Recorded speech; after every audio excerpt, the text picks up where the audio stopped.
An Astral Projection Adventure. 1968 Lorain, Ohio. A 15-year-old boy is ready for a good night's sleep after a long day of school and friends. He quickly falls asleep in his warm bed. In his sleep, he feels his legs being lifted up toward the ceiling. Panic sets in, he grips the mattress hard to keep from floating away.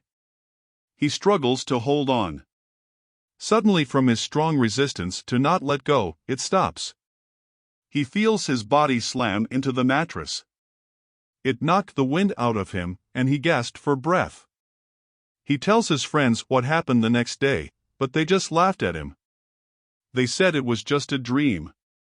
He knows it wasn't a dream. He was determined to find out what had happened to him that night. One of his friends told him that maybe it was an astral projection or an out-of-body experience about to happen.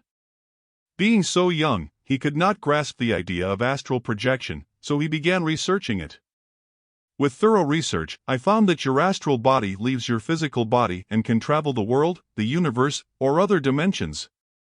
He wondered what would have happened if he had just let go the night he was being lifted. So, he began to read everything he could find on the astral projection and how to make it happen on command.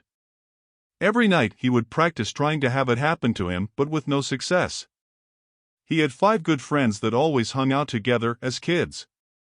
As adult friends now living in different parts of the country, he thought how wonderful it would be if they could all astral project simultaneously and meet somewhere and visit like kids again. We all started reading and hoping to accomplish astral projection.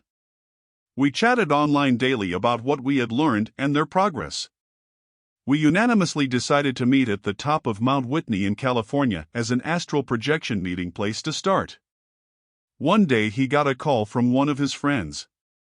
He said, "I did it, I left my body, I could see myself sleeping on my bed, but I quickly returned to myself." Everyone was excited to hear that and knew it was possible. One by one, we all started to experience astral projection. Each one had stories to tell about what they experienced. One said he traveled around his neighborhood, and another said he went somewhere so beautiful it had to be out of this world, and still another went to a tropical paradise. We had all agreed on Mount Everest as a meeting point, so we each had that in mind.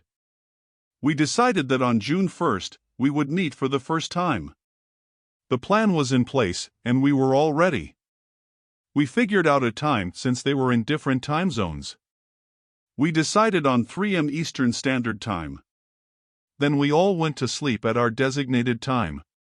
We started to astral project. One by one, we started showing up on Mount Everest as astral bodies. We could see the mountain's snow-covered rocky formation and the pine trees at lower elevations. The clouds moving past the peak and the stars shining brightly up above.